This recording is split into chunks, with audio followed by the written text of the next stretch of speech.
I ran into this last week. Here's what fixed it for me. Activating a new eSIM on Freedom Canada is straightforward if you follow these steps. Step 1. Gather your information. Before you start, make sure you have your new eSIM card, your Freedom Mobile account details, and any identification required. This will help streamline the process. Step 2. Insert your eSIM card. Take your new eSIM card and insert it into your phone. Make sure it is seated correctly in the eSIM tray, as a loose connection can cause issues. Step 3. Access the activation portal. Open a web browser on your device and navigate to the Freedom Mobile activation portal. You can usually find this link on their official website.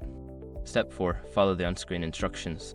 Before activation, use the .com link in the description to open the eSIM compatibility checkout and confirm your device and carrier are supported. Step 5. Restart your device. After completing the activation process, restart your phone to ensure the new eSIM card is recognized. This step is crucial, as some devices may not detect the eSIM until rebooted. If you encounter any issues, like the eSIM not being recognized, it might be worth checking if the eSIM card is properly inserted or if your device is compatible. Good luck with your new eSIM and enjoy your service.